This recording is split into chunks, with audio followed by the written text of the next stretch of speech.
আজকেও যে বলা হলো লক্ষ্মীর ভাণ্ডার ফেব্রুয়ারি মাস থেকেই তারা পাবেন। 500 টাকা করে বেড়ে গেল সবার জন্য। কথা দিয়ে কথা রাখাটা মানুষের বড় ধর্ম। প্রত্যেকটা ইলেকশনের আগে আমরা যেটা বলেছি, আমরা সাধ্যমতো তার যে মেন কি পয়েন্টগুলো আমরা করেছি। ধরুন সিভিক, গ্রিন পুলিশ, গ্রামীণ পুলিশ, আইসিডিএস, আশাকর্মী থেকে শুরু করে প্যারা টিচার, শিক্ষাকর্মী, শিক্ষাবন্ধী, সব নানা রকম আছে যেগুলো অলরেডি বলেছে, এগুলো তো যুক্ত করা হয়েছে। প্লাস আশারা মেয়েরা যারা কাজ করে এবং আইসিডিএস, আমি মনে করি যে ওদের মাতৃকালীন ছুটিটা পাওয়া উচিত। যদিও এটা একটা প্রজেক্ট, এটা সরাসরি গভর্নমেন্টের চাকরি নয় আশা, এটা একটা প্রজেক্ট। গভর্নমেন্ট অফ ইন্ডিয়া অনেক সময় প্রজেক্ট শুরু করে কিন্তু শেষ করে না, তখন তারা কোথায় যাবে? আশাকর্মীরা আমি যখন ক্ষমতায় আসি শুনেছিলাম গভর্নমেন্ট অফ ইন্ডিয়া 800 টাকা করে মাইনে দিতেন, মানে মান্থলি দিতেন একটা সাপোর্ট, কিন্তু সেটা বন্ধ করে দিয়েছিলেন। তখন আমরা 2500 টাকা বা 3000 টাকা এরকম করে দিতে শুরু করি। তারপরে ওরা একটা ইনসেন্টিভস পায়, সেই ইনসেন্টিভসের টাকাটা 60% না 50-50% মতো ভাগাভাগি আছে। তার মধ্যেও আমাদের প্রায় 2500-3000 টাকা পড়ে এবং ওরা 5500, 7500, 8000 অলরেডি পায়। এবং তাছাড়াও ইনসেন্টিভ যখন দেওয়া হয় সেই টাকাটাও আমাদের দিতে হয়। তাছাড়া ওরা যদি এক্সট্রা কোনো কাজ করে সেখানে তারা একটা ইনসেন্টিভ পায়, সেটা ডিফারেন্ট থিং। কিন্তু ওই যে মাইনে হিসেবে যেটা আমি আপনাদের বললাম যে একটা টাকা হিসেবে লামসাম যেমন 800 টাকা করে মাত্র পেত, তারপর টোটালটা বন্ধ করে দেওয়া হলো। সেখান থেকে বাড়িয়ে আমরা 5250 ছিল, আজকে 1000 বেরিয়ে গেল। হ্যাঁ, এটা কিন্তু ইনসেন্টিভ ছাড়া, প্লাস ইনসেন্টিভস বাবদ আমাদের বছরে 2500-3000 সেটাও আমরা কন্ট্রিবিউট করি। তো এবং তাছাড়া 1 মাস করে এরা যে মাতৃকালীন ছুটি সেটাও পাবে, এবং কর্মরত অবস্থায় কেউ মারা গেলে 5 লক্ষ টাকা ক্ষতিপূরণও পাবে। এটা সবার জন্যই করা হয়েছে। গিগ ওয়ার্কার আপনারা জানেন, ডেলিভারি বয় গার্লস যারা আছেন তারা অনেক কাজ করে, সবার বাড়িতে বাড়িতে হোম ডেলিভারি করে। তাদের কোনো সুরক্ষা নেই, সামাজিক সুরক্ষা, এবং কোথাও আজকে এখানে কাজ করছে, কাল ওখানে কাজ করছে, এটাও একটা আনসার্টেনটি অফ দ্য লাইফ। আমাদের সামাজিক সুরক্ষা যোজনা আছে, আমরা এখন থেকে তাদের বলবো, আমরা একটা পোর্টাল করে তাদের অ্যাপ্লাই করতে সুযোগ দেব, যাতে তারা অ্যাপ্লাই করতে পারে। অ্যাপ্লাই করলে একটা সার্ভে হবে, তারপরে গিগ ওয়ার্কারদের সামাজিক সুরক্ষার অনেক সুযোগ আছে, সেই সুযোগগুলো তারা পেতে পারে। কেউ মেয়ের বিয়ে দিলে 2 লাখ টাকা পায়, তারপরে অসুস্থ হলে পায়, তারপরে মরে গেলে পায়, এরকম নানা রকম সুযোগ সুবিধা আছে। তাছাড়াও দেখুন এবারে গ্রামীণ অর্থনীতিতে, আগেই আমরা কৃষক বন্ধু 10,000 টাকা করে দিই, যার 1 একরের বেশি জমি আছে, যার তার অনেক কম, তারা 4000 টাকা করে পায়। এবং আজকে ক্ষেত মজদুরটাকে সংযোজন করা হলো, এটা একটা বলতে পারেন এটা একটা বিরাট পদক্ষেপ। বিশেষ করে অনেকে আছে যাদের জমি নেই কিন্তু অন্যের জমিতে চাষ করে, তারা কিন্তু চাষটা করে, কিন্তু তাদের জন্য 4000 বছরে 2000 করে দুবারে দেওয়া হবে, রবি আর খরিফ মরশুমে, সেটাও করা হয়েছে। এছাড়া অনেক গরিব চাষি আছে যারা পাম্পে করে জল তোলে বা ধরুন নলকূপে জল তোলে। গভর্নমেন্টের খরচাটা ছিল 1,500 থেকে 2,000 টাকা মাসে, আর প্রাইভেট থেকে নিলে ওটা 2500-3000 টাকা হয়ে যেত। ফলে ওরা এক্সপ্লয়েটেডও হচ্ছিল, সেই জন্য তাদেরটা পুরো ফ্রি করে দেওয়া হলো, অর্থাৎ 1 পয়সাও এর জন্য দিতে হবে না। এটা একটা চাষি ভাই বোনেদের কাছে, এবং বিশেষ করে যারা গরিব চাষি, যারা পারে না জোগাড় করতে, তাদের জন্য একটা বড় পদক্ষেপ। এছাড়াও আমার মনে হয়, আপনি অমিতদা বলেছেন, তার সত্ত্বেও আমি আপনাদের বলি যে আমাদের বেকারত্ব, যেটা গভর্নমেন্ট অফ ইন্ডিয়া রিপোর্ট অনুযায়ী 45.65% কমে গেছে। এর জন্য আমি সব ডিপার্টমেন্টের কাছে, পশ্চিমবঙ্গ সরকারের সাধারণ মানুষের কাছে, ছাত্র যুবর কাছে, আপনাদের সকলের কাছে আমরা কৃতজ্ঞ। এছাড়াও আরেকটা আপনারা জেনে খুশি হবেন যে আমরা এর মধ্যে 1,72,00,000 বেশি মানুষকে দারিদ্র সীমার আওতা থেকে বের করে এনেছি। এটা কিন্তু মনে রাখবেন যে কোনো ডেভেলপমেন্টের একটা বড় অঙ্গ, যেটা হচ্ছে দারিদ্র সীমা, পভার্টি থেকে আমরা বের করে এনেছি। এটা কিন্তু একটা বড় কাজ। তাছাড়াও আমাদের স্বাস্থ্যসাথী আছে, কন্যাশ্রী আছে, শিক্ষাশ্রী আছে, ঐক্যশ্রী আছে, মেধাশ্রী আছে, শ্রমশ্রী আছে, এগুলো তো চলবেই। কত প্রোগ্রাম, এগুলো তো চলবে। আমরা একটা প্ল্যান করেছি যে আমরা ভালো করে আন্তর্জাতিক এবং ন্যাশনাল লেভেলেও যদি কেউ থাকে বা স্টেট লেভেলে একটা সার্ভে করব। যতগুলো আমাদের টাউন আছে, হেডকোয়ার্টার টাউন, ইম্পর্ট্যান্ট টাউন, আমরা নামগুলো দিয়ে দিয়েছি। ফার্স্ট ফেজে এগুলো, পরে আবার অন্যগুলো করব। আমরা মডার্নাইজ করব, বাট কাউকে আমরা ভিকটিমস করব না। কোনো গরিব লোককে পাতে না মেরে আশ্রয়চ্যুত না করে কিভাবে করা যায়, সেই জন্যই সার্ভেটা আমরা করব।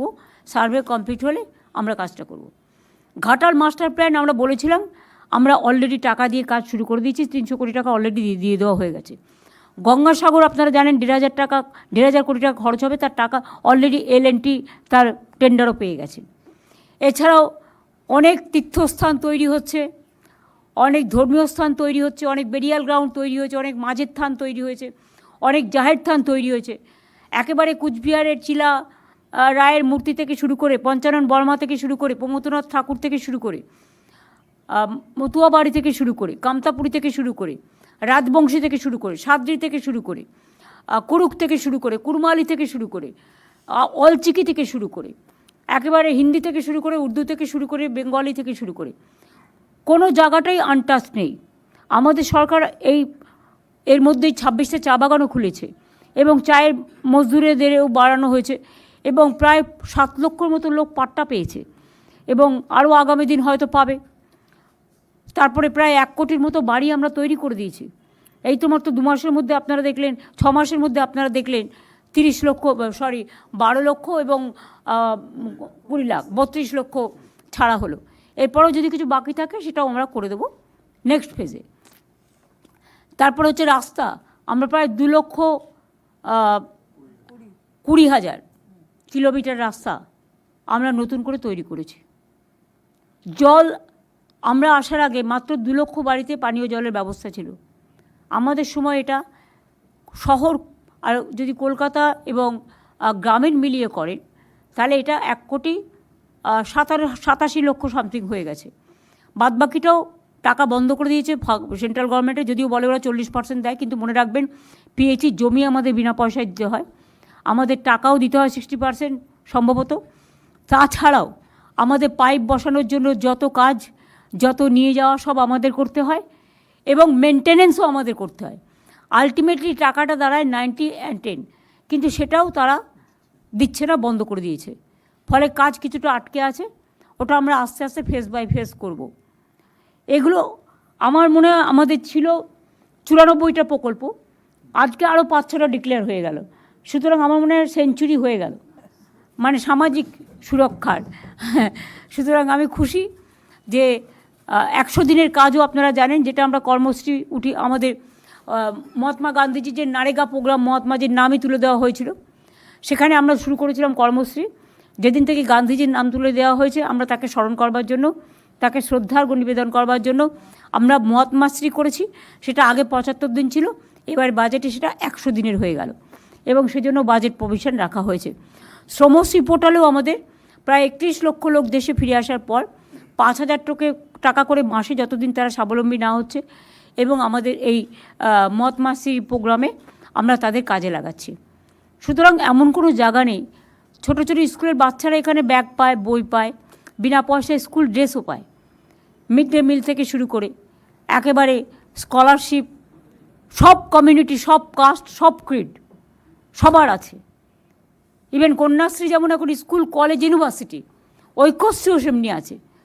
SC STদের জন্য শিক্ষাশ্রী আছে, ওবিসিদের জন্য মেধাশ্রী আছে, জেনারেল কাস্টদের জন্য Swami Vivekananda merit cum scholarship আছে। তাছাড়াও মনে রাখবেন ওবিসি রিজার্ভেশনও যখন হয়েছিল এডুকেশনের 17%, তার মধ্যে অনেক হিন্দুও আছে, কিন্তু আমরা সেই টাকাটা এক্সট্রা দিই। আমরা যাতে হিন্দুদের, বিশেষ করে যারা জেনারেল কাস্ট, হিন্দু বলে নয় জেনারেল কাস্ট, তারা যাতে সাভার না করে সেজন্য তাদের টাকাটা কিন্তু এক্সট্রা দেওয়া হয়, 17%-এর টাকাটা, মানে এডুকেশনে যে স্কলারশিপ বাবদ। সুতরাং এইভাবে আমাদের অজস্র স্কিম, আমাদের নদীবন্ধন স্কিম করা হচ্ছে এবং বিশেষ করে মুর্শিদাবাদ, মালদার গঙ্গা ভাঙন, এর তো কোনো বিকল্প আমরা খুঁজে পাচ্ছি না। সেই জন্য আমরা আন্তর্জাতিক এবং জাতীয় লেভেলে আমরা একটা সার্ভে করে একটা পার্মানেন্ট সলিউশন কী করা যায়, কারণ নদীর তো গতিপথ কখন কোথায় যায় আর কোথাও কখন ভাঙে কারো হাতে নেই। তারপরে ডিবিসির নন কোঅপারেশন, একটাও ড্রেজিং হয় না, না ডিবিসি, না মাইথন, না পাঞ্চেত, এগুলো কিচ্ছু হয় না। ফলে প্রতি বছর বন্যায় ভাসতে হয়। আমরা লোয়ার দামোদর বেসিন প্রকল্প যেমন একটা করছি, তাতে অনেক ছোট ছোট কাজ যেমন হচ্ছে, তেমনি আমরা পুকুর কেটেছি প্রায় 5.5 লক্ষের ওপর হবে নিশ্চয়ই। জল ধরো সেই পুকুর কাটার ফলে একদিকে মাছের চাষ হচ্ছে, আর একদিকে জল ধরার মধ্যে আমাদের জলটা সঞ্চিত হচ্ছে, যেটা চাষের কাজে ব্যবহৃত হয়, খরায় ব্যবহৃত হয়। এছাড়াও আমরা 500টা চেক ড্যাম করে দিয়েছি, যে চেক ড্যামগুলোতে জল সঞ্চিত থাকে। এই রকমভাবে আমরা নদী বন্ধনের একটা প্রকল্প নিয়েছি, যে নদী বন্ধনটাকে কিভাবে পরস্পর বন্ধন করে আরেকটু বেশি করে মানবিক এবং সামাজিক এবং পরিবেশ বান্ধব করা যায়, তার জন্য আমরা একটা পরিকল্পনা নিয়েছি।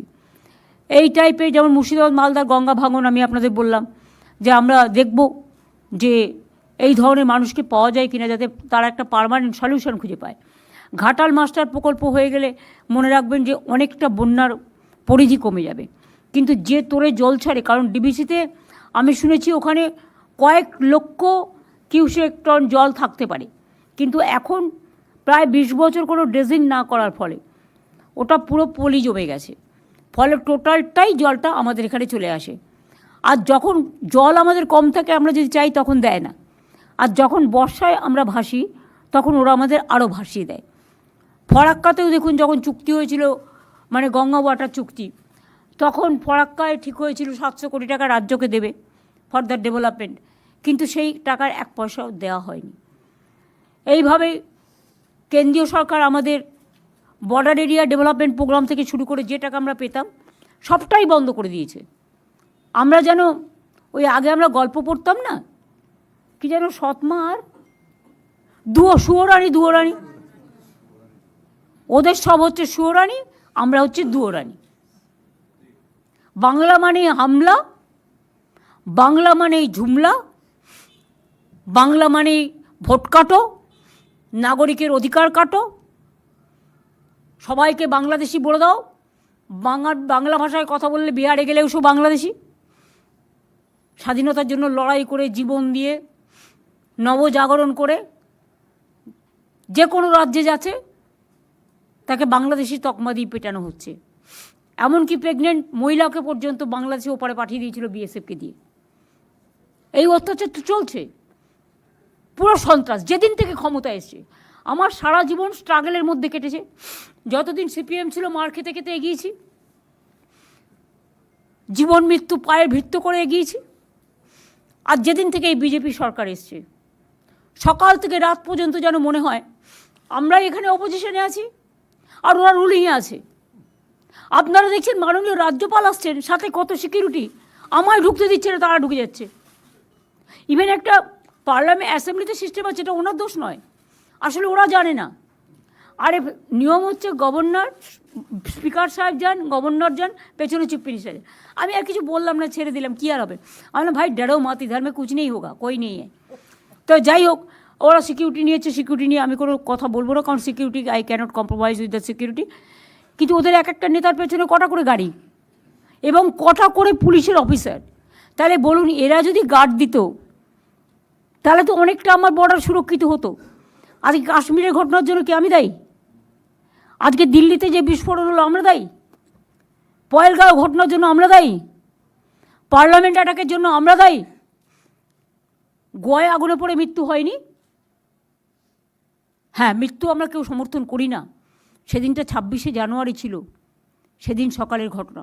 সঙ্গে সঙ্গে ববিকে পাঠানো হয়েছে, আমাদের অরূপকে পাঠানো হয়েছে। ফিরদৌসিরা সারা রাত ধরে মুসলিম ছেলেরা খেটেছে। এটা একটা প্রাইভেট কোম্পানি, তাদের উচিত ছিল না এতগুলো সিলিন্ডার রাখা। আপনারা তো দেখেছেন, আমি যখন রুপটপ ভিজিট করতে গিয়েছিলাম, আমি বারবার বলেছিলাম যে আপনারা রুপটপটা খালি রাখুন। আমি কারো বিজনেস নষ্ট করতে যাইনি, ওদের সেফটি সিকিউরিটির জন্য বলেছিলাম। কত গ্যাস সিলিন্ডার দেখিয়েছিলাম একসাথে আছে, কিন্তু ওরা কোর্ট থেকে অর্ডার নিয়ে এসছে। আমাদের হাত পা তো বাধা হয়ে যায় না কখনো কখনো, কোর্ট যদি স্টে করে দেয়, সেখানে আমাকে আইন মানতে হয়, আইন মেনে চলতে হয়, সংবিধান মেনে চলতে হয়। কাজে আপনাদের মনে রাখা দরকার, কয়েকদিন আগে আমরা কেন্দ্রীয় বাজেটও একটা দেখলাম, যাতে কোনো দিশা নেই, দিশাহীন, ভাষাহীন, ভবিষ্যৎহীন, কর্মহীন, টোটালটাই অ্যাকশনলেস, ভিশনলেস, মিশনলেস অ্যান্ড ডিরেলড বাজেট।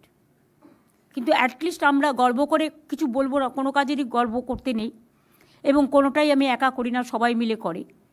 কৃতিত্ব একটা গাছে ফল হলে সবাইকে ভাগ করে খেতে হয়।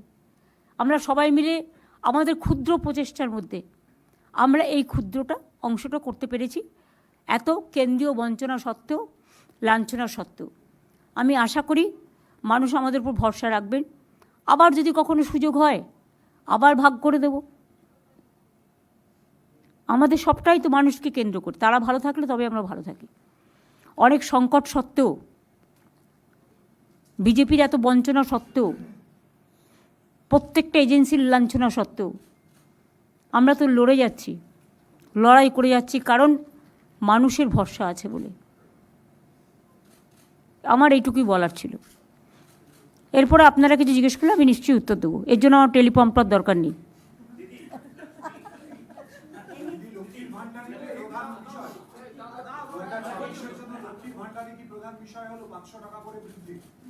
আপনি তো দেখেছেন বাজেটে বলে দেওয়া হয়েছে তো, যারা 1000 পেত 1500 পাবে, আর যারা 1200 পেত তারা 1700 পাবে। এটা কি কম হলো? আপনি জানেন এতে কত টাকা যায়? আমরা এটা নয় যে কোনো কোনো রাজ্যে সাইকেল থাকলে পাবে না, স্কুটার থাকলে পাবে না, একটা মাথার ওপর চাল থাকলে পাবে না। আমরা সবাইকে দিই, ইউনিভার্সাল।